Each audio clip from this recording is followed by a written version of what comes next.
ရေးတော့ပုံအောင်ရမည်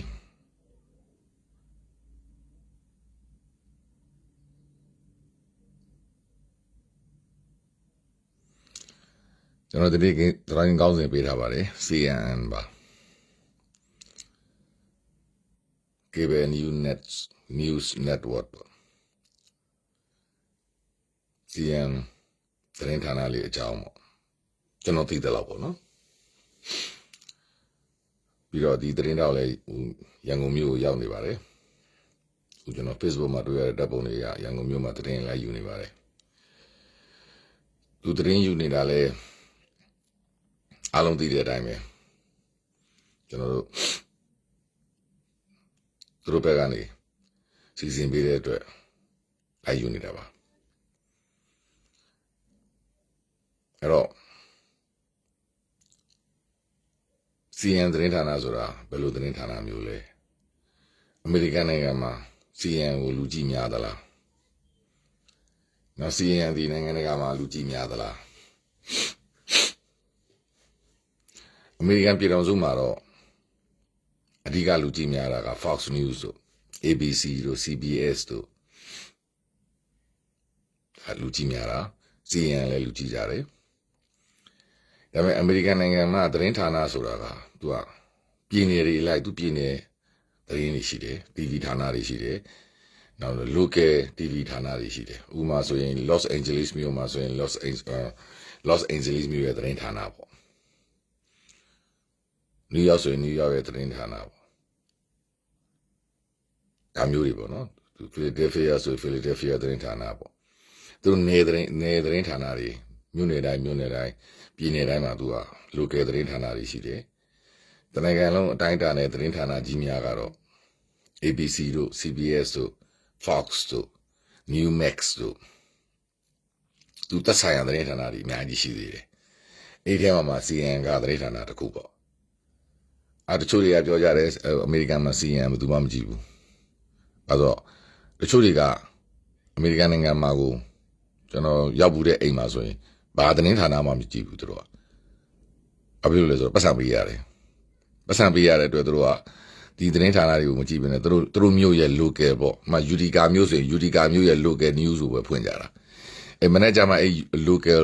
TV ပေါ့ဥပမာ Utica TV ပေါ့အဲ့ TV ကနေပြီးတော့လာပြီးတော့တနိုင်ငံလုံးနဲ့ပတ်သက်တာတွေကိုပြတယ်ပြီးတဲ့ခါကျရင်သူတို့မျိုးနယ် local သတင်းတွေပဲပြတယ်တဘောကဒီ CNN တို့ ABC တို့ Fox News တို့ကြည့်မယ်ဆိုရင်ကျွန်တော်တို့ UK နိုင်ငံတိုင်းပဲပတ်စံပေးရတယ်သူကပတ်စံနဲ့ကြည့်ရတာပေါ့အလကားမရဘူးပေါ့အဲ့တော့ပြောချင်တာကတချို့တွေကပြောတယ်အမေရိကန်နိုင်ငံမှာ CNN ဘယ်သူမှမကြည့်ဘူးဆိုတော့မကြည့်ဘူးဆိုပြောတဲ့လူတွေထဲမှာကသူတို့ပတ်စံပေးထားတာဆိုတာလည်းပါသေးတယ်အခုကျွန်တော်တို့ UK နိုင်ငံလန်ဒန်မြို့မှာလည်းဒီတိုင်းပဲ CNN ဘယ်သူမှမကြည့်ဘူးဆိုတော့ကြည့်လို့လည်းမရဘူးလေပတ်စံပေးရတာအခုကျွန်တော်အိမ်မှာဆိုကျွန်တော်ကြည့်နေတယ်ပတ်စံပေးထားတာ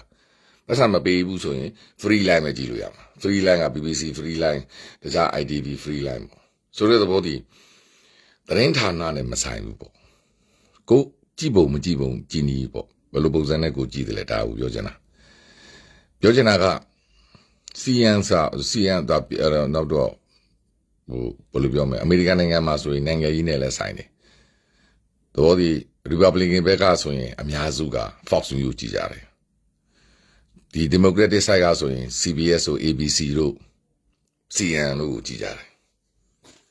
ဒါပေမဲ့ CNN ဒီ local news ကိုလည်းပြတယ် international news ကိုပြတယ်သို့တော့နိုင်ငံတကာအတိုင်းအတာနဲ့ကြည့်လိုက်ရင်တော့ CNN ဒီတကမ္ဘာလုံးမှာပြတာတကမ္ဘာလုံးမှာ network ရှိတယ်တကမ္ဘာလုံးမှာနိုင်ငံတွေမှာကြည့်ကြတာမတူဘူးပေါ့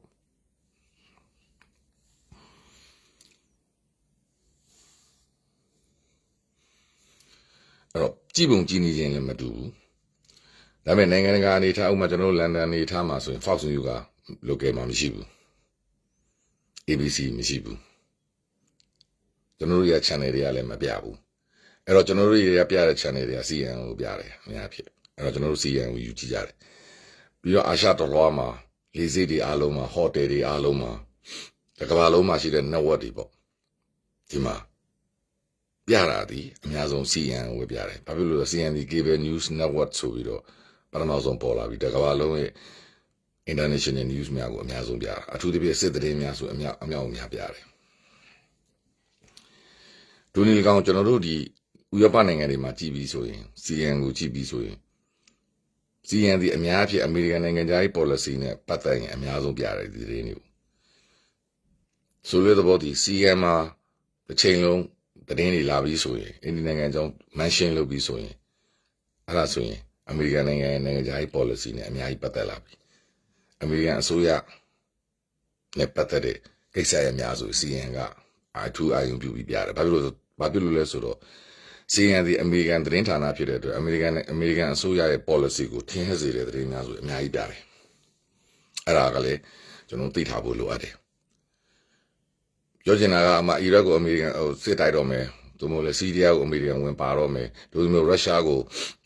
အမေရိကန် session လုပ်တော့မယ်ဒို့မျိုးတရုတ်နဲ့အမေရိကန်နဲ့ဆွေးနွေးပွဲတွေလုပ်မယ် policy ပြောင်းမယ်ဆိုရင် CN ကပထမဆုံးကြီးညာတာပဲဆိုလိုချင်တာကသူ့သတင်းတောက်များသည်အမေရိကန်နိုင်ငံအမေရိကန်အစိုးရရဲ့ဝန်ကြီးဌာနတိုင်းမှာသတင်းတောက်တွေခံရတယ်ဆိုတဲ့သဘောတည်းပင်နီကွန်မှာဆိုရင် CN သတင်းတောက်တယောက်နိုင်ငံဝန်ကြီးရုံးမှာဆိုသတင်းတောက်တယောက် White House မှာဆိုသတင်းတောက်တယောက်transportation မှာဆိုသတင်းတောက်ဒါမျိုးတွေပေါ့အဲ့တော့သူတို့တွေကလည်းအဲ့ဒီသတင်းတောက်များကလည်းအဲ့ဒီအစိုးရရရှိများကိုလေးလာစုံစမ်းပြီးတော့အဲ့ရနေပြီးတော့သတင်းထူးတွေ policy နဲ့ပတ်သက်တဲ့သတင်းတွေကိုသူများနဲ့ဥအောင်ကြေညာနိုင်အောင်ကြိုးစားတယ်တချို့သတင်းများဆိုရင် CN မှာပေါ်လာပြီးမှအမေရိကန်အစိုးရကသိတာလေအမေရိကန်အစိုးရကပွင့်ထွက်သွားတာလေအများကြီးဖြစ်ခဲ့ဘူးတယ်အဲ့တော့အမေရိကန်အစိုးရ White House အပါအဝင်အမေရိကန်အစိုးရရဲ့တာဝန်ရှိသူများလွှတ်တော်ကိုယ်စားလှယ်များကမ္ဘာနိုင်ငံရေးသမားများကမ္ဘာခေါင်းဆောင်များလည်း CN သတင်းကိုစောင့်ကြည့်ကြတယ်ဒါသူကဂုံတိတ်ကာရှိသောသတင်းဌာနပါဂုံတိတ်ကာတစ်ခုရှိတဲ့သတင်းဌာနဖြစ်တဲ့အတွက်သူဒီအတက်နိုင်ဆုံးဂုံတိတ်ကာနဲ့သွားတာပါဒါကြောင့်မြန်မာနိုင်ငံကိုသူတို့ဘက်ကခေါ်လာတယ်သူတို့ပြခြင်းနေရာပြတယ်သိကြတာပေါ့သို့တော့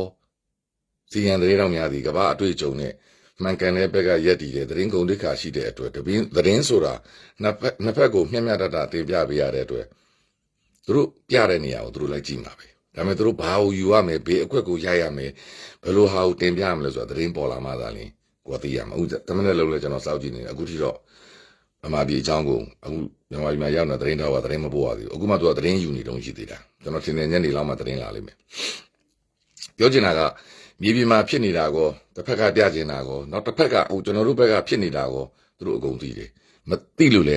ရောက်လာတာသို့တော့အခုလက်ရှိအနေထားသည်မြန်မာနိုင်ငံကိုတစ်ဖက်အုပ်စုက control လုပ်ထားတဲ့အတွက်စစ်အုပ်စုက control လုပ်ထားတဲ့အတွက်သူတို့လာခွင့်ပြုမှသာရင်လာလို့ရမှာဖြစ်တဲ့အတွက်သူတို့ခွင့်ပြုချက်နဲ့လာတဲ့အတွက်သူတို့ပြချင်တဲ့နေရာကိုပဲပြမှာပဲဒါကလည်းဘာမှမထူးဆန်းဘူးကျွန်တော်တို့ဒီ2019လိုကြာရေးခင်းဖြစ်တော့ကလည်းနိုင်ငံတကာသတင်းတောက်များကိုဘူးတိတော်မောင်းတို့ခေါ်သွားတဲ့ခါမှာလည်းသူတို့ပြချင်တဲ့နေရာပြတာပဲဒါပေမဲ့သတင်းတောက်တွေကအဲ့ဒီမှာသူတို့ရတဲ့အကွက်ရနေသူတို့ရိုက်သွားပြီးတော့သူတို့ပြသွားတာပဲဆိုလိုချင်တာကဒီ CN သတင်းတောက်သူ့လို့သူသိတယ်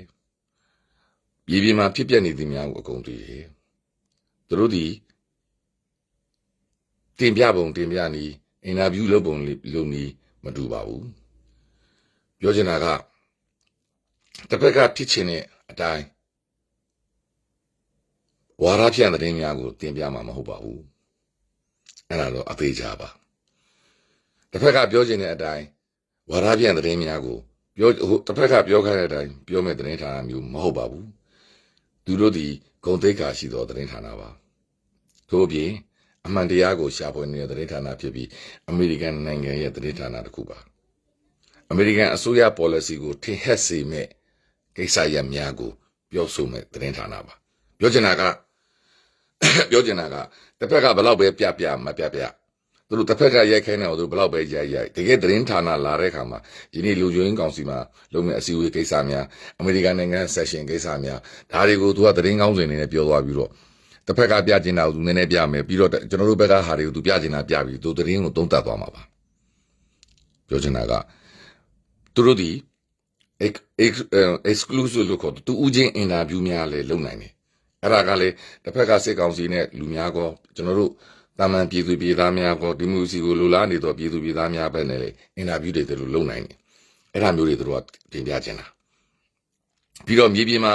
ဖြစ်နေတဲ့အနေအထားများတဲ့အိမ်မြေပြင်မှာဖြစ်နေတဲ့လူများရဲ့တူဦးချင်းခံစားချက်များပုံရိပ်များတူဦးချင်းပြောဆိုမှုများ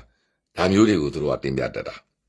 အဲ့တော့တို့လောက်ရမယ်အလုပ်ကိုတို့သိတယ်ဆိုလိုချင်တဲ့သဘောဒီသတင်းဌာနဒီသတင်းတောက်တွေများဒီလိုင်းအဖွဲ့နဲ့လာတာပါတို့မှာ production team ပါပါတယ် editing team တွေပါပါတယ်တို့ဒီမလာခင်တည်းကဘယ်နေရာကိုဘာလုပ်ရမလဲဘယ်လိုစုံစမ်းသင့်တယ်ဘယ်နေရာကိုယူမယ်ဆိုတာကြိုတင်ညှိနှိုင်းထားပြီးသားပါဆိုလို့သဘောဒီရုပ်ရှင်တစ်ခုရိုက်တယ်လို့ပဲဇညွန်းနေပါတယ်နဲ့တေချာပြင်ဆင်ထားပြီးသားပါမြန်မာနိုင်ငံမှာလက်ရှိဖြစ်ပျက်နေသောအခြေအနေများအားလုံးကိုအသေးစိတ်လေ့လာထားပြီးသားအဲ့ကနေဘယ်လိုရှုကွက်နဲ့ယူမယ်ဘယ်လိုတောက်ကယူမယ်ဘယ်လိုရတာကိုယူဘယ်လိုတင်ပြမယ်ဆိုတော့သူတို့မှာ production team ကနေတဆင့်ရုပ်ရှင်ရိုက်ကွင်းတစ်ခုလိုပဲသူတို့ကြိုတင်စီစဉ်ထားတာပါသူတို့မှာ editor ရှိတယ် director ရှိတယ်အခုသတင်းနောက်ယူတဲ့သတင်းတင်ဆက်တဲ့သူရှိတယ်အင်တာဗျူးမေးတဲ့လူရှိတယ်နောက်ွယ်ကပံ့ပိုးနေတဲ့ဗီဒီယိုရိုက်တဲ့အဖွဲ့တွေရှိတယ်ဇညွန်ပြောပေးတဲ့လူတွေအကုန်ရှိပါတယ်အဲ့တော့ကျွန်တော်တို့စီရင်သတင်းဌာနဗမာပြည်ကိုရောက်လာခြင်းဒီဘယ်လိုအကြောင်းပြချက်နဲ့ပဲရောက်ဒါကျွန်တော်တို့အတွက်အလွန်အမတန်ကောင်းသောကိစ္စပါဘာဖြစ်လို့လဲနိုင်ငံတကာသတင်းဌာနကြီးများအထူးသဖြင့်အမေရိကန်သတင်းဌာနကမြန်မာနိုင်ငံကိုစိတ်ဝင်စားနေပါပြီစိတ်ဝင်စားနေရတဲ့အကြောင်းရင်းကလည်းရှေ့လျှောက်ဖြစ်လာတော့မယ်အခင်းကျင်းများဒီနေ့ဆိုရင်မတ်လ31ရက်နေ့ပါမနေ့ပြင်1ရက်နေ့မှာဆိုရင် CRPH အစိုးရရဲ့ပြည်ထောင်စုအစိုးရကြီးပေါ်လာတော့မယ်ဆိုပြီးပြောဆိုမှုတွေရှိထားပြီးပါပြီဒီနေ့လေဒေါက်တာဇော်ဝေဆိုးက CDM နောက်ဆုံးနေ့ဆိုပြီးပြောဆိုတင်ပြီးဖြစ်တဲ့အတွက်ကမ္ဘာမှာအလွန်အမတန်စိတ်ဝင်စားနေပြီးအဲ့ဒီအခင်းချင်းကနေပြီးတော့ကမ္ဘာကောင်းဆောင်များအမေရိကန်နိုင်ငံနဲ့ဖြစ်ပေါ်လာမယ့်အခင်းချင်းအတွက်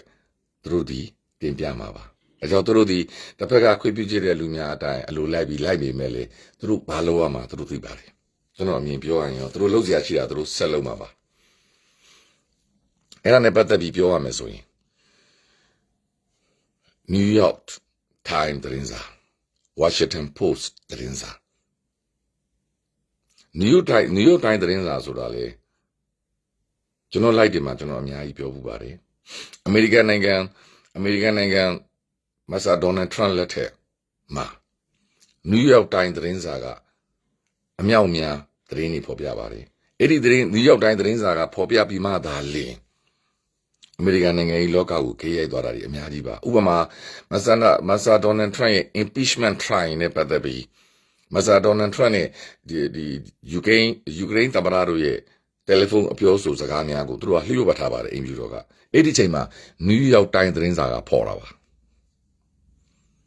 အဲကြောင့်မဆာဒေါ်နယ်ထရန့်ရဲ့ trial နဲ့ပတ်သက်ပြီးဒီကျွန်တော်တို့ impeachment တရားစွဲပွဲမှာ New York Times သတင်းစာကဖော်တဲ့ကိစ္စတော်တော်များများကိုအဲ့ဒီ trial မှာရှိတော့ဒီလွှတ်တော်အမတ်များအများကြီးကိုးကားရပါတယ်တချို့သတင်းများဆိုရင်ဒီနေ့ trial နော်ဒီလွှတ်တော်မှာကြားနာပွဲလုပ်ခံဒီမှာ New York Times သတင်းစာကဖော်လိုက်တဲ့အတွက်အဲ့ဒီ witness တခုရဲ့ပြောဆိုမှုများကိုအဲ့ဒီ trial မှာတော့ကိုးကားရတာပါထိုနည်း၎င်း Washington Post သတင်းစာဆိုတာလည်းဒီတိုင်းပါပဲသူတို့ဒီအလွန်အမတန်ကုန်သိက္ခာရှိပြီးအဖြစ်ပြက်အမှန်များကိုစုံစမ်းထောက်လှမ်းကသတင်းထုတ်ပြန်တာပါဥပမာဆန္ဒပြနေတာကိုဓာတ်ပုံရိုက်ပြတာလေဖြစ်ပျက်နေတာကိုတင်ပြတဲ့သတင်းပါဒါပေမဲ့အဲ့ဆန္ဒပြမှုရဲ့နောက်ွယ်ကဘသူကဘာပြောလဲအဲ့ချိန်မှာဘသူကဘလို့အမိတ်ပေးတယ်အဲ့ဒီအမိတ်ပေးတာဘလို့အတိအကျပေးတယ်ဘလို့ပြက်လိုက်လေပြက်တဲ့လူကရင်းနှီးခံစားချက်ကဘလို့လဲအဲ့ဒီမှာတနတိဝါတဲ့လူရဲ့အနေထားဘလို့အဲ့ဒါမျိုးအသေးစိတ်စုံစမ်းထောက်လှမ်းတာပါအထူးသဖြင့်အာဏာပိုင်များရဲ့လျှို့ဝှက်ထားတဲ့ကိစ္စရဲ့များကိုအမေရိကန်နိုင်ငံမှာရှိသောသက်ဆိုင်ရာအာဏာပိုင်များကိုချင်းကပ်ပြီးသတင်းထုတ်ပြန်တာပါသတင်းစာတွေမှာရေးတာပါဒါကြောင့် New York Times သတင်းစာရဲ့အမေရိကန်နိုင်ငံကြီးလောကမှာအလွန်အမတန်ဂုဏ်သိက္ခာရှိပြီးအလွန်အမတန်လွှမ်းမိုးမှုရှိပါတယ်ဆိုလိုချင်တာကပြီးခဲ့တဲ့ရက်ပိုင်းက New York Times သတင်းစာမှာတစ်ဖက်ကအကြမ်းဖက်အုပ်စုရဲ့ဘူကြီးတယောက်ရဲ့ဖွင့်ဟဝေါ်ခံချက်များအဖြစ်ပြက်များကိုဖော်ပြလိုက်တာအဲ့ဒီသတင်းစာကိုထုတ်ပြန်လိုက်တာသူတို့အနေထားတွေဖြစ်ပျက်နေတာကိုထုတ်ပြန်လိုက်တာသတင်းများသည်ဒါလျှို့ဝှက်စုံစမ်းထားပြီးတော့ဒီလိုမျိုး witness များရဲ့သတင်းများကိုအခြေခံပြီးကဘာကိုအချိန်ကိုက်တိုင်းမင်းမှာတင်ပြပေးတာပါဆိုတဲ့သဘောသည်အခုမြန်မာနိုင်ငံပြည်သူများ ရင်ဆိုင်နေရတော့တစ်ဖက်အကြမ်းဖက်အုပ်စုသည်ဘလို့အသွင်သဏ္ဍာန်ရှိတယ်ဘလို့ခံစားချက်တွေရှိတယ်ဘလို့ဘလူးရုပ်တွေရှိတယ်ဆိုတာကိုကဘာကိုချပြလိုက်ပြီးအမေရိကန်အစိုးရနဲ့အမေရိကန်နိုင်ငံမှာ policy လုပ်မယ်ဆိုတော့သူများကိုချပြလိုက်တာပါဆိုတဲ့သဘောတည်းအမေရိကန်အစိုးရ policy ဆွဲမြဲသူများမသိတာမဟုတ်ပါဘူးသိပါတယ်လွတ်တော်ကိုယ်စားလှယ်များမသိတာမဟုတ်ဘူးသိပါတယ်ဒါပေမဲ့သူတို့မသိကြအောင်ဆောင်လိုက်ပြီး policy မလုပ်ပါဆိုလို့အဲ့ဒါကိုသတင်းစာကချပြတာကျွန်တော်ဆိုလိုချင်တာကအစိုးရတာဝန်ရှိသူများသည်သိတယ်သိပေမဲ့လေတချို့ကိစ္စသည်သူတို့ policy ဆွဲတဲ့အခါမှာမသိကြအောင်ဆောင်တာပြီးပြည်သူကိုချပြလိုက်မှသာလေဒါမျိုး policy ဆွဲတာနဲ့ပြည်သူကသိထားတာနဲ့နှိုင်းရှင်ပြီးလုပ်လို့ရအောင်သူတို့ဒီဒါကိုသူတို့ရဲ့သက်ဆိုင်ရာအစိုးရများသက်ဆိုင်ရာလွှတ်တော်ကိုယ်စားလှယ်များနဲ့အမေရိကန်ပြည်သူများကဘာကြီးကိုချပြလိုက်တာပါကျွန်တော်တို့ရင်ဆိုင်နေရတော့တစ်ဖက်ကအကြမ်းဖက်အုပ်စုတီဘယ်လိုမျိုး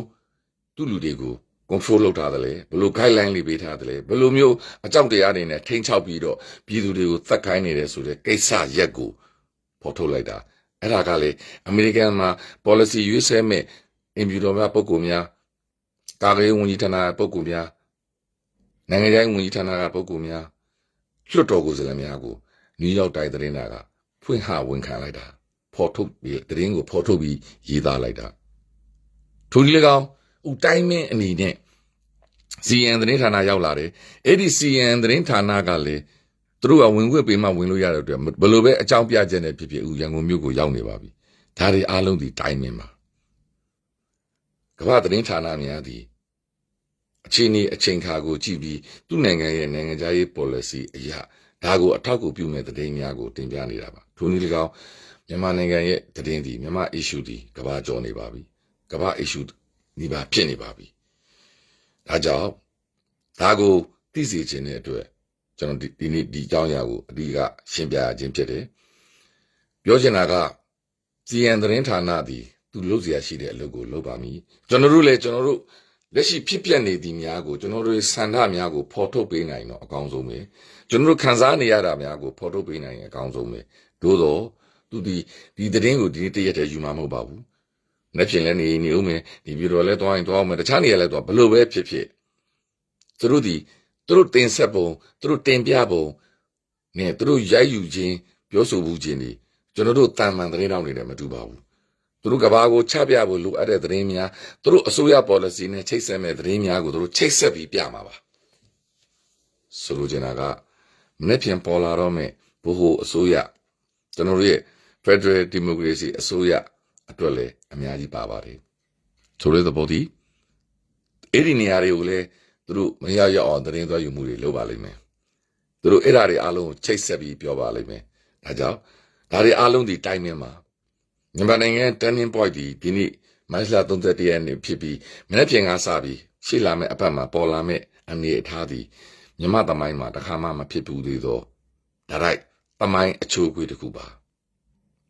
ပြောချင်တာကကျွန်တော်တို့ပေါ်လာတော့မဲ့ဖွဲ့စည်းပုံ Federal Democracy အခြေခံသောဖွဲ့စည်းပုံနဲ့ပေါ်လာတော့မဲ့အမျိုးသားညွတ်ပေါင်းအစိုးရအမျိုးသားညီညွတ်ရေးအစိုးရလို့ခေါ်သော Federal Democracy ပြည်ထောင်စုအစိုးရတိုင်းသားအလုံးပါသောအဲ့အစိုးရအသစ်သည်အခင်းကျင်းသည်ပြည်သူရဲ့ mandate ကိုရထားသော legitimacy ကိုစိန်ခေါ်တော့မှာပါဒါမြန်မာနိုင်ငံရဲ့အရေးခင်းမှာမြန်မာနိုင်ငံရဲ့သမိုင်းတစ်ခွေမှာမြန်မာနိုင်ငံရဲ့ခေတ်သစ်သမိုင်းမှာသမိုင်းတစ်ခွေကိုတကယ်ချိုးတော့မှာဆိုလိုချင်တာကကျွန်တော်တို့ဒီရန်ကုန်ကနေပဲကိုးသွားမယ်ရန်ကုန်ကနေမန္တလေးကိုသွားရင်အိမ်ကနေတော့ခြေတလန်းစားထွက်ဖို့လိုအပ်တယ်စားမထွက်ပဲနဲ့တော့ကျွန်တော်တို့ပဲကိုးရောက်စရာမရှိဘူးမန္တလေးကိုရောက်စရာမရှိဘူးကျွန်တော်တို့စားထွက်ပြီဆိုတဲ့ဘောဒီနိုင်ငံရေးလောကရဲ့နိုင်ငံရေးအခင်းကျင်းအသစ်ပါဒါကြောင့်မြန်မာအရေးကိုသုံးသပ်နေတော်သူများသည်ဘာကိုသုံးသပ်မှမသိဘူးနဲ့တူဝင်နေကြပြီးလွန်ခဲ့တဲ့10နှစ်တောက်လျှောက်လွန်ခဲ့တဲ့အနှစ်တွေတောက်လျှောက်သူတို့ရဲ့အတွေးခေါ်ဟောင်းများနဲ့သုံးသပ်နေကြတာပါမနေ့ကဆိုရင်သတင်းဌာနကြီးတစ်ခုရဲ့အထူးသဖြင့် VOA ရဲ့သတင်းဌာနတစ်ခုရဲ့သတင်းသုံးသပ်ချက်များအဲ့ဒီ interviewer ကိုမေးတဲ့မေးခွန်းများအဖြေများသည်သူတို့ငကို သုံးသပ်နေတဲ့ကဲတော့ပဲသူတို့သုံးသပ်နေတာပါသူတို့ဒီအခင်းချင်းအစ်စ်ကိုမကြုံဘူးအခင်းချင်းအစ်စ်အတွက်လေသူတို့မပြောကျင်ကြဘူးအဲ့ဒီအခင်းချင်းအစ်စ်ကိုမပြောကျင်တော့ပဲသူတို့ဒီရှောင်လဲပြီးတော့ပဲမြန်မာပြည်ဒီစီးပွားရေးပြတ်ဆုံးသွားမယ်ဘာပြည်ဘာဖြစ်တော့မယ်လူတွေအားလုံးပြတ်တော့မယ် face safe ဖြစ်တော့မယ်အဲ့ဒီအတွက်ကျွန်တော်တို့ကပဲစိတ်ဆက်ဆွေးနွေးရပဲလောက်ရမယ်ဆိုတဲ့နှစ်ကြောင်းနဲ့လမ်းကြောင်းကိုပေးနေပါလေဖြစ်ပေါ်လာမယ့်အခင်းချင်းအစ်စ်ကိုသူတို့လက်မခံပဲအဲ့ဒီအခင်းချင်းတစ်ကိုသူတို့လည်းမကြုံဘူးတဲ့အတွက်အောင်မြင်မှုကိုမုံမရဲဖြစ်ခါပြည်သူတွေကိုနှစ်ကြောင်းပေးတော့တည်င်းဝေဖန်မှုတွေလုံနေတာကိုဝမ်းနည်းစွာတွေ့ရတယ် VOA ရဲ့တည်င်းသုံးသပ်ချက်ပါအလွန်အမတန်ဝမ်းနည်းဖို့ကောင်းပါလေအဲ့ဒါမျိုးတည်င်းသုံးသပ်ချက်တွေကိုသူတို့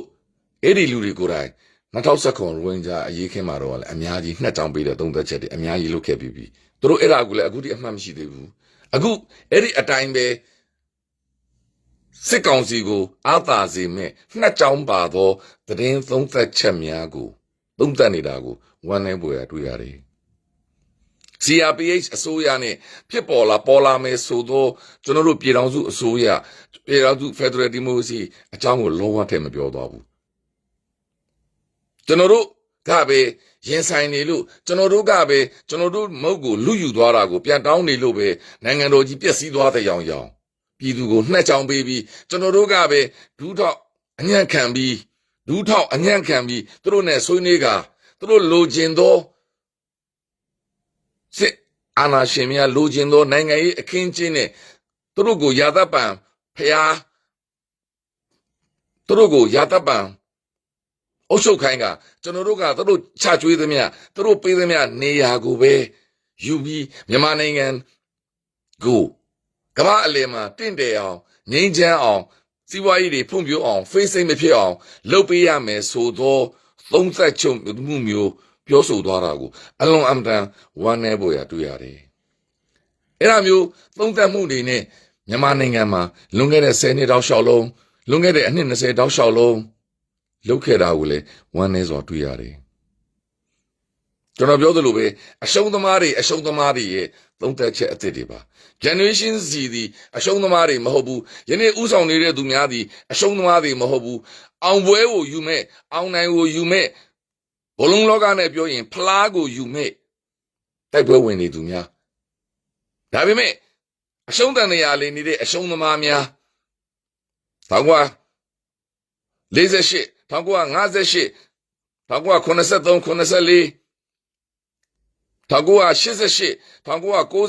1988 1990 91 1995 94 90 2000 2010အဲ့ဒီအရှုံးသမားတွေကဘယ်တော့မှအနိုင်မတိုက်ခဲ့ပဲအဲ့ဒီအရှုံးစကားတွေနဲ့ဝေဖန်ရေးတွေယနေ့အထိလုပ်နေတာကိုဝမ်းနည်းပေါ်ရတွေ့ရတယ်အဲ့ဒီအရှုံးသမားတွေရဲ့နှစ်ကြောင်းဒီနောက်ဆုံးအာဏာရှင်များကိုဒူးထောက်ပြီးအာဏာရှင်များနဲ့ဆွေးနွေးကအာဏာရှင်များအောက်မှာအာဏာရှင်များပေးသောနိုင်ငံရေး space အာဏာရှင်များပေးသောအာဏာတချို့အာဏာရှင်များပေးသောကျွေးသောယာဒူးအာဏာရှင်များပေးသောငွေကြေး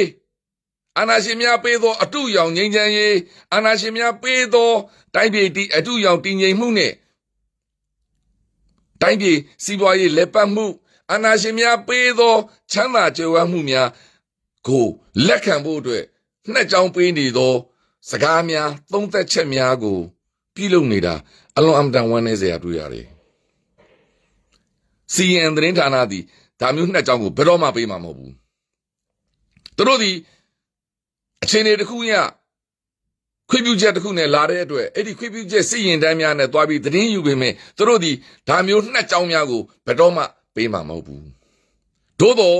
မြန်မာနိုင်ငံမှာရှိသောနိုင်ငံရေးသုံးသက်သူများကျွန်တော်ပြောနေသောအရှုံးသမားနိုင်ငံရေးသမားများသူတို့ဒီအရှုံးသမားတွေနော်တိုက်ပွဲတိုင်းမှာမြန်မာနိုင်ငံသမိုင်းအဆက်ဆက်မှာတစ်ခါမှမနိုင်ခဲ့ဘူးအရှုံးတွေနဲ့အရှုံးပေးတတိယနိုင်ငံတွေကိုထွက်ပြေးအကုန်အရှုံးပေးတဲ့လူတွေအရှုံးသမားနိုင်ငံရေးတွေအဲ့ဒီလူတွေကယနေ့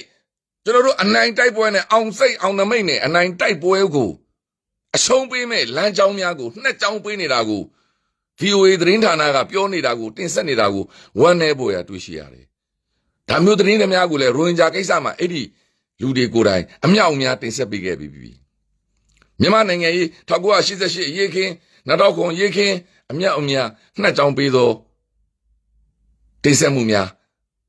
ဒါမှသူတို့ဒီ VO သတင်းဌာနဒီပြည်တွင်းမှာအဆင်ပြေမယ်အဲ့ဒီပြည်တွင်းကလူတွေနဲ့အဆင်ပြေပြီးတော့သူတို့ယာဒူးတွေမြင်းမယ်ဆိုတဲ့မှန်ကန်သောအသည့်တွေ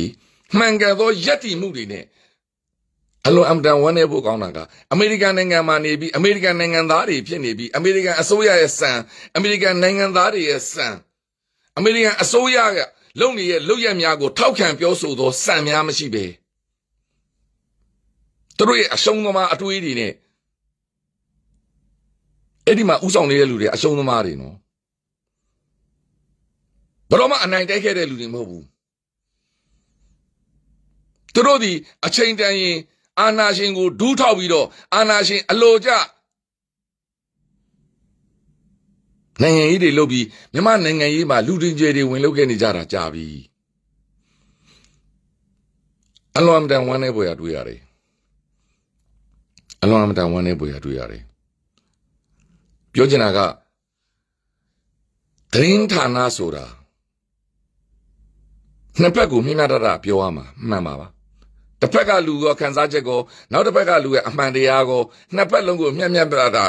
တင်ပြပြီးဂျားလူတယောက်နဲ့အင်တာဗျူးလုပ်ရမယ်ဆိုတာအမှန်ပါသို့တော်လေတစ်ဖက်ကလူကိုအင်တာဗျူးမယ်ဆိုရင်တို့မဟုတ်ကိုယ့်ဘက်ကလူကိုလည်းအင်တာဗျူးမယ်ဆိုရင်ကိုယ့်ဘက်ကလူကနေပြီးတော့ပြောစရာမေးစရာတင်ပြစရာအမှန်ကိုအမှန်တိုင်းပြောရတဲ့သူတွေအမြောက်များရှိပါတယ်အဲ့လိုမဟုတ်ပဲသူတို့နဲ့နှစ်ကြောင်းပေးတာတော့သူတို့နဲ့အလိုတူအလိုပါဖြစ်တော့သူတို့ရဲ့မေးခွန်းများကိုနှစ်ကြောင်းပေးမဲ့လူတွေများကိုပဲထက်ခါအင်တာဗျူးတွေလုပ်ခဲ့တဲ့တမိုင်းအထူးသဖြင့်2019ရိုဟင်ဂျာအရေးခင်းမှာအမြောက်အများလုပ်ခဲ့ကြတယ်ယနေ့လေအဲ့ဒီလမ်းကြောင်းတိုင်းအဲ့ဒီလူတွေကိုပဲထက်ခါအရှုံးသမားတွေမြန်မာနိုင်ငံရဲ့နိုင်ငံရေးတွေမြန်မာပြည်သူတွေရဲ့အသည့်တရားများကိုမှိုင်းတိုက်သောအတွေးခေါ်များကိုတင်ပြဖို့အတွက်ထက်ခါအင်တာဗျူးတွေအဲ့ဒီလူဟောင်းတွေနဲ့ပဲအဲ့ဒီအရှုံးသမားတွေနဲ့ပဲထက်ခါလုပ်နေတာကိုဝမ်းနည်းဖို့ရတွေ့ရတယ်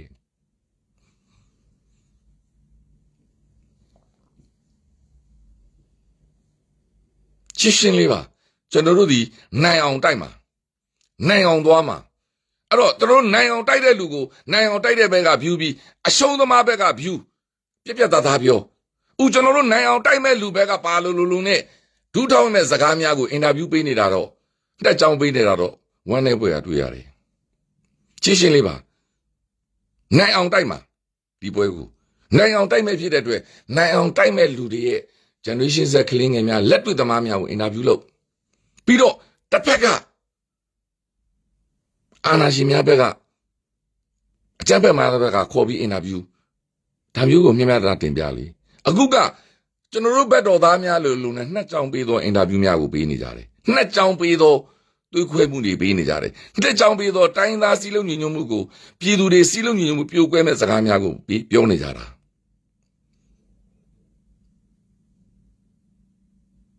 ပြောချင်တာကဦးသိန်းစိန်အစိုးရလက်ထက်ကလွတ်တော်ကိုယ်စားလှယ်များသည်သူတို့ဘက်ကနှစ်ကြောင်ပေးထားတဲ့အာဏာရှင်ကိုဒူးထောက်မယ်ဆိုတဲ့အတွေးခေါ်ရှိသောလွတ်တော်ကိုယ်စားလှယ်များလीဒီလူတွေကိုခေါ်ပြီးအင်တာဗျူးလို့ဘာရမှာလဲကျွန်တော်တို့အခုသွားကျင်သောတိဆောက်ကျင်သော Federal Democracy နိုင်ငံတွေအဲ့ဒီလူတွေအားလုံးဒီအနောက်ရှေ့အဟန့်တာတွေပဲလीသူတို့ရဲ့အတွေးခေါ်ဟောင်းတွေအစိတ်အတွေးခေါ်တွေပဲသူတို့ကျွန်တော်တို့ကိုအင်တာဗျူးပေးတော့မှာပေါ့ရှင်းလေးပဲလी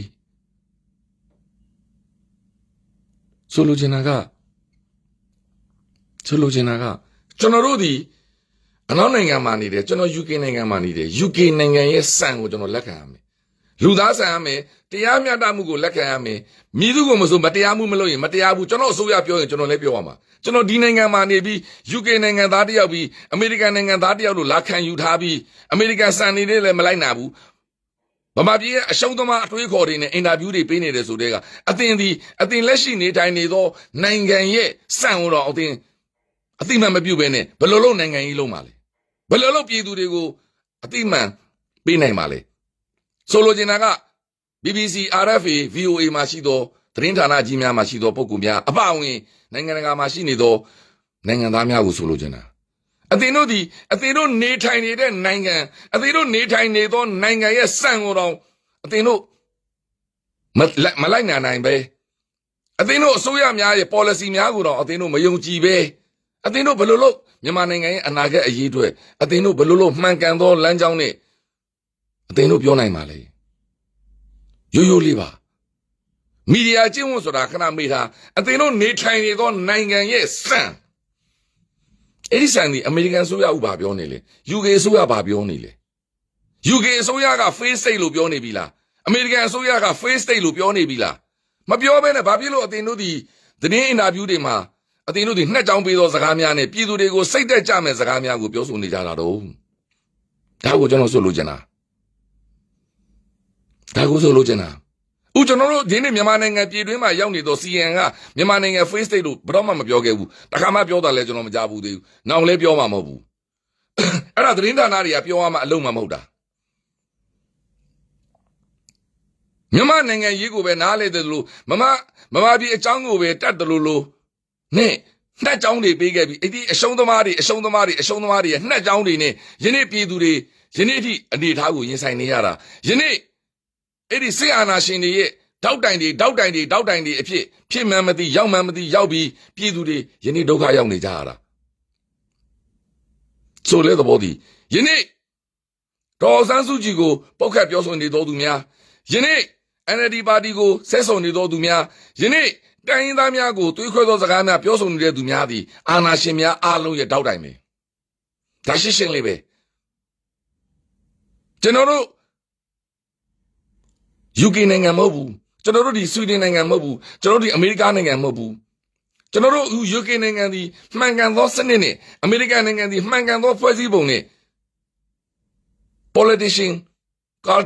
political culture နိုင်ငံရေးရည်ကြီးမှုနဲ့တွားတဲ့နိုင်ငံမှာအနေအထားမျိုးနဲ့နှိုင်းယှဉ်ပြောလို့မရဘူးယနေ့ဒီတော်လှန်ရေးကာလမှာအလုံးစီလုံးညီညွတ်မှုရှိစွာနဲ့ချီတက်ရမယ့်အချိန်မှာအတိတ်ကအကြောင်းအရာများကိုပြောပြီးဒေါ်စန်းစုကြည်ကိုပုတ်ခတ်ပြောဆိုလိုက် NLD ကိုပုတ်ခတ်ပြောဆိုလိုက်တိုင်းရင်းသားတွေကိုအချင်းချင်းပုတ်ခတ်ပြောဆိုလိုက် AA ကိုပြောလိုက်တာဟောပံဘယ်လိုပြောလိုက်ဟိုလူကိုပြောဒီလူကိုပြောအဲ့ဒါတွေအားလုံးဒီတစ်ဖက်အကြိုက်တမတော်အကြိုက်စစ်တပ်အကြိုက်ထောက်တိုင်များပဲသတင်းမီဒီယာများပဲဖြစ်ပြောဆိုနေတဲ့သူများအားလုံးဒီအချိန်မှာကျွန်တော်တို့ဒီအောင်တိတ်အောင်နမိတ်အောင်အစိမ့်နေဥဆောင်နေသော CRPH အစိုးရပေါ်လာမဲ့အစိုးရကိုအားလုံးဝိုင်းဝန်းပြီးထောက်ခံပြီးကူညီပြီးအားပေးပြီးပြောဆိုရမယ့်အချိန်သံနဲ့ထွက်ရမယ့်အချိန်အသင်တို့ညှိခုန်ကြကြလားအသင်တို့ political culture UK နိုင်ငံမှာ US နိုင်ငံမှာဥရောပနိုင်ငံမှာဖြစ်နေသော culture များသည်ကျွန်တော်တို့နိုင်ပြီးတဲ့တကာလားဖြစ်ပေါ်လာမယ့်မြန်မာနိုင်ငံရဲ့နိုင်ငံရေးအခင်းအကျင်းအသစ်မှာသင်တို့ကြိုက်တာလားပြန်ပြောအဲ့ဒီချိန်မှာဘသူကမှားတယ်ဘသူကမှန်တယ်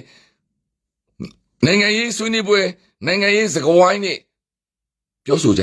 ယနေ့အဲ့ဒါကိုပြောရမယ့်အချိန်မဟုတ်ဘူးကျွန်တော်တို့ပြည်သူတရက်လုံးတစ်ဖက်ကအာဏာရှင်များကို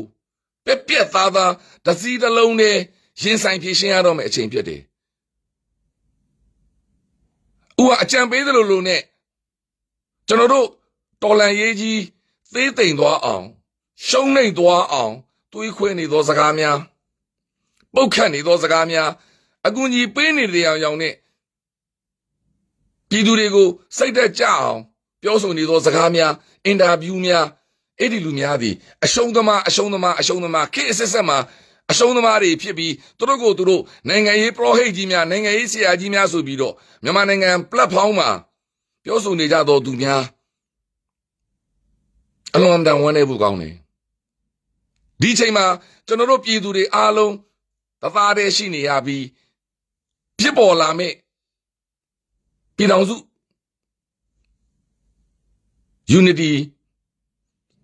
အစိုးရပြောချင်တာက Federal Democracy အစိုးရ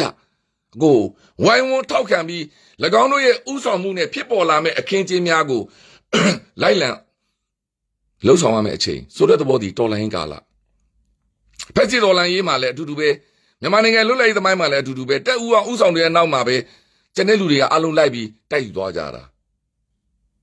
ဒါအတူတူပဲအခုဒီတော်လှန်ရေးကာလရိုးရိုးပြောရရင်တော့လွတ်လပ်ရေးတိုက်ပွဲပဲဘာဖြစ်လို့လဲကျွန်တော်တို့ကိုမပေးချင်တော့သူများကနီးမျိုးစုံနဲ့သွေးခွဲထားပြီးနီးမျိုးစုံနဲ့ဝါဒတွေဖြန့်ထားပြီးလက်နက်အားကိုနဲ့ဗမာပြည်ကိုသိမ့်ပိုက်ထားတာသိမ့်ပိုက်ပြီးဗမာပြည်မှာထွက်ရှိလာမဲ့တန်ဇာတပစ္စည်းများကို၎င်းတို့လိုသလိုချဲလေသုံးဆွဲချမ်းသာနေကြတာအဲ့ဒါကိုပြည်သူတွေလက်ထဲပြည်သူတွေကိုယ်တိုင်ချဲလေနိုင်သောပြည်သူတွေကိုယ်တိုင်အုပ်ချုပ်နိုင်သောပြည်သူတွေကိုယ်တိုင်အဲ့ဒီဗန္နာငွေများစီးပွားရေးများပညာရေးများကိုစီမံခန့်ခွဲနေသောပြည်သူအစိုးရပြည်သူအာဏာပြန်ရဖို့အတွက်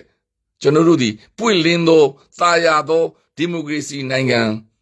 ဖက်ဒရယ်ဒီမိုကရေစီနိုင်ငံတည်ဆောက်ဖို့အတွက်တိုက်ပွဲဝင်နေတဲ့အချိန်ဆိုလိုချင်တာကကျွန်တော်တို့ဒီအချိန်မှာစီလုံးရမယ့်အချိန်ဒါကြောင့် CN သတင်းဌာနရောက်ရှိနေခြင်းဒီကျွန်တော်တို့အားလုံးအတွက်အောင်ပွဲနောက်တစ်ပွဲပဲအမေရိကန်အစိုးရရဲ့ policy အရသူ့သတင်းဌာနရောက်နေတာသူလုပ်เสียရှိတာသူလုပ်ပါလိမ့်မယ်ထူးခြားချက်တွေအများကြီးရှိလာပါလိမ့်မယ်ဆိုလိုချင်တာက impeachment သမ္မတကြီးဒေါ်နယ်ထရန့်ကို impeachment လုပ်လိုက်တဲ့အဓိကပြဿနာသည်သမ္မတကြီးဒေါ်နယ်ထရန့်နဲ့ယူကရိန်းနိုင်ငံသမ္မတအိမ်ဖြူတော်ကနေပြီးတော့စကားပြောတာအချိန်မှာအဲ့ဒီစကားပြောမှုကနေသမ္မတကြီးဒေါ်နယ်ထရန့်ဒီအာဏာပါဝါကိုအလွဲသုံးစားလုပ်တယ်ဆိုပြီးသူ့ကိုတရားစွဲဖို့ဖြုတ်ချဖို့ဖြစ်ခဲ့တာအဲ့ဒီမှာသူဘာကိုပြောခဲ့တာလဲယူကရိန်းနိုင်ငံကိုပြည်တွင်းစစ်ဖြစ်နေတယ်တစ်ဖက်ကပြည်တွင်းစစ်ဖြစ်ရလဲရုရှားထောက်ခံထားသောသူများကရုရှားရဲ့လက်နက်များနဲ့တိုက်နေတာအဲ့ဒီချိန်မှာရှေ့တန်းစစ်ပြင်နေပြင်မှာရုရှားရဲ့ရှေ့တန်းစစ်မျက်နှာပြင်မှာရုရှားရဲ့မတရားခင်မီတိုးတက်သောလက်နက်များကိုယူကရိန်းတပ်မတော်သားများကမရင်ဆိုင်နိုင်ဘူးဗမာလိုပြောရင်တော့လက်နက်မပြည့်စုံဘူးအဲ့ဒီချိန်မှာအမေရိကန်အောက်လွှတ်တော်ကယူကရိန်းတပ်မတော်ကိုအကူအညီပေးဖို့ဒေါ်လာသန်း1000ချပေးလိုက်တယ်အဲ့ဒီကနေပြီးတော့အမေရိကန်ပင်တဂွန်စစ်ဌာနချုပ်ကအဲ့လိုလက်နက်များကိုထောက်ပံ့ဖို့အတွက်ဥမာဘယ်ဘက်ဂျက်ပေါ့3လမှာတစ်ခါ4လမှာတစ်ခါ5လမှာတစ်ခါ6လမှာတစ်ခါအဲ့ဒီလက်နက်ကလည်းဘယ်လက်နက်ကုမ္ပဏီပေါ့နော်လက်နက်ကုမ္ပဏီထုတ်လွှတ်တဲ့ကုမ္ပဏီကနေတဆင့်ဝယ်ပြီးထောက်ပံ့မယ်ဆိုတဲ့အစီအစဉ်တွေဆွဲထားပြီးသားအဲ့ဒီမှာဒေါ်လာသန်း900အမြန်ဆုံးထောက်ပံ့ဖို့အစီအစဉ်တခုလွှတ်တော်ကခွင့်ပြုချက်ပေးပြီးသားဘာဖြစ်လို့လဲဆိုတော့အဲ့ဒီရှေ့တန်းစစ်မျက်နှာပြင်မှာရုရှားဘက်ကခင်မီတိုးတက်မှုနဲ့တပုံများကတိုက်ခိုက်နေတဲ့အတွက်ယူကရိန်းတပ်မတော်သားများအကြအဆုံးများနေတဲ့အတွက်အဲ့ဒီအတွက်အလင်းအမြန်အလွန်အမတန်ခင်မီတိုးတက်သောလက်နက်များကိုထောက်ပံ့ဖို့ဒေါ်လာသန်း900 project ကိုအလင်းအမြန်ထောက်ပံ့ဖို့လွှတ်တော်ကခွင့်ပြုထားတာကိုအဲ့ဒီအမေရိကန်ကာကွယ်ရေးဝန်ကြီးဌာနကလက်နက်ထောက်ပံ့ရေးဌာနကလည်းအဲ့ဒီဥပဒေများအတိုင်းထောက်ပံ့ဖို့လုပ်နေတာကိုသမ္မတကြီးဒေါ်နယ်ထရန့်ကခဏရက်ဆိုင်ထားပြီး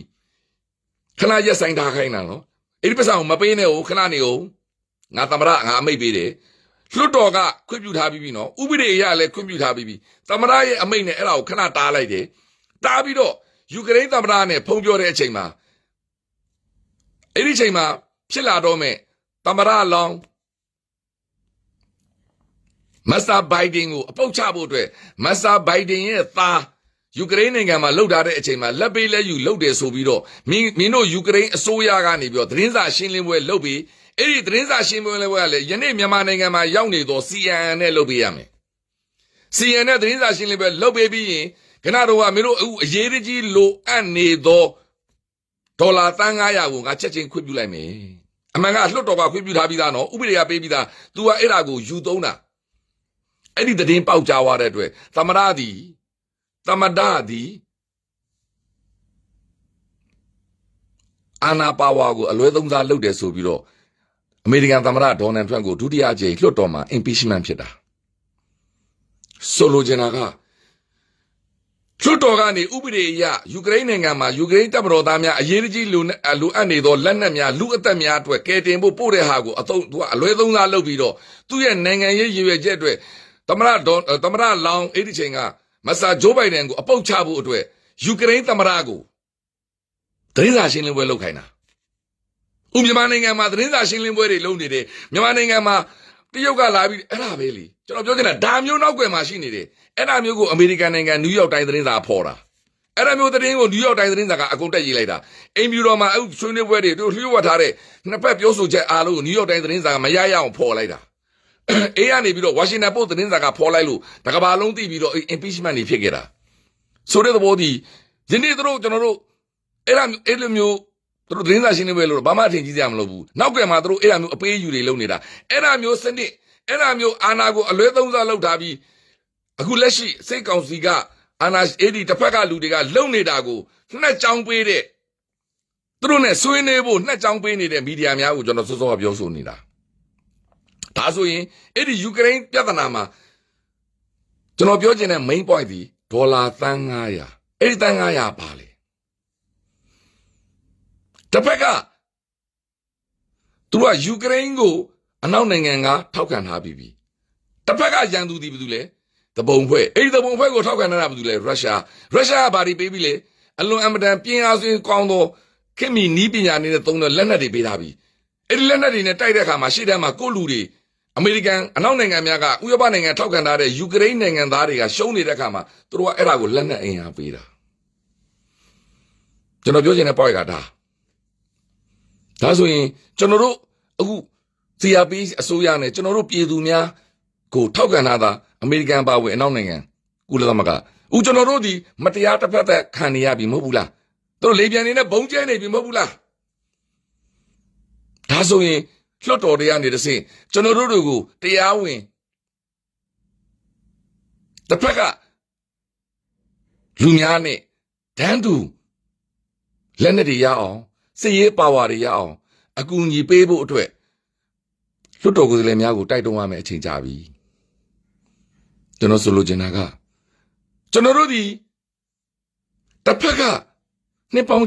60လိပြန်တွေဒုံးကြီးတွေလောင်ချာတွေကိုရုရှားကဝယ်ထားပြီးတရုတ်ကဝယ်ထားပြီးသူတို့တွေကိုတောလန့်ဖို့အတွက်ကျွန်တော်တို့မှလက်နက်မရှိရင်ကျွန်တော်တို့ကိုထောက်ခံနေသောအမေရိကန်နိုင်ငံ EU နိုင်ငံဩစတြေးလျနိုင်ငံများကသူတို့လွှတ်တော်များကတဆင့်တရားဝင်ဥပဒေအရပြဋ္ဌာန်းပြီးကျွန်တော်တို့ကိုစစ်ရေးအကူအညီပေးဖို့လုပ်လို့ရတယ်ဘာဖြစ်လို့ရသလဲယူကရိန်းမှာအမေရိကန်အဲ့လိုပဲလုပ်ထားတဲ့အတွက်ဒေါ်နယ်ထရန့်ကအဲ့ဒါကိုကင်ပြီးတော့ဂျိုးဘိုင်ဒန်ကိုသူ့နိုင်ငံရေးအကျိုးမြတ်အတွက်သူ့ရဲ့ရွေးကောက်ပွဲအတွက်အဲ့လိုတယ်လီဖုန်းပြောစကားမှာတယ်လီဖုန်းချင်းပြောတဲ့အချိန်မှာအဲ့လိုသမ္မတနှစ်ယောက်စကားပြောတဲ့အချိန်မှာလေအမေရိကန်ပင်တဂွန်ကဘုံမူကြီးတွေလည်းနားထောင်တယ်အဲ့ဒီဘုံမူကြီးတယောက်ကလည်းအဲ့ဒါမှားနေပြီသမ္မတသည်အဲ့ဒါကိုလှုပ်ရှားပြီးဆိုတာသိတဲ့အတွက်အဲ့ဒီလွှတ်တော်ကြားနာပွဲမှာတော့လာပြီးထွက်ဆိုသွားသေးတယ်ပြောချင်တာကဒါမျိုးတွေလုပ်လို့ရတယ်သူတို့ကျွန်တော်တို့ကိုအခုပေါ်လာတော့မဲ့ CRPH အစိုးရရဲ့အရေးပါမှုဒီဘလောက်အရေးကြီးတယ်မြန်မာနိုင်ငံဖြစ်ပေါ်လာမဲ့နိုင်ငံရေးအခင်းအကျင်းအသစ်များအရာတရားဝင်အစိုးရကျွန်တော်တို့ဖြစ်လာပြီးဆိုရင်ကျွန်တော်တို့ဘက်ကနေပြီးတော့သူတို့ဘက်ကနေမတရားအခုလိုလိမ်ပြန်နေတဲ့ပုံကျဲတဲ့ဒုံးကြီးနဲ့လုံးကျဲပူကြမလို့ဘူးကျွန်တော်တို့ကိုထောက်ခံနေတဲ့သူများကသူတို့လွတ်တော်များကနေတဆင့်ကျွန်တော်တို့ကိုတရားဝင်စစ်ရေးအကူအညီပေးဖို့ငွေရေးကြေးအကူအညီပေးဖို့ပြဋ္ဌာန်းလိုက်မယ်ကဘာမှာအဲ့ဒါပြဋ္ဌာန်းတာတွေအများကြီးပဲကျွန်တော်အနည်းဆက်ဆုံးယူကရိန်းကိစ္စကိုကျွန်တော်တင်ပြလိုက်တာအဲ့ဒီကိစ္စနဲ့ပတ်သက်ပြီးတော့ပဲဒေါ်နယ်ထရန့်ကို impeachment ဖြစ်ထားတာဒါတွေကိုကြိုသိထားတဲ့အတွက်ဒါတွေကိုဖြစ်လာတော့မှကိုကြိုသိတဲ့အတွက် CN သတင်းဌာနကသူတို့ကခွင့်ပြုချက်ပေးလဲလိုက်လာတာဒါကြောင့်ကျွန်တော်ဒီနေ့ပြောချင်တဲ့သဘောတရားသည်ကျွန်တော်တို့နိုင်ကိုနိုင်ရမည်ကျွန်တော်တို့ဒီတိုက်ပွဲကိုအနိုင်ကိုတိုက်မည်ကျွန်တော်တို့ဒီ Federal Democracy နိုင်ငံနဲ့တာယာသောလူပောင်ကိုရရမည်အရေးတော်ပုံအောင်ရမည်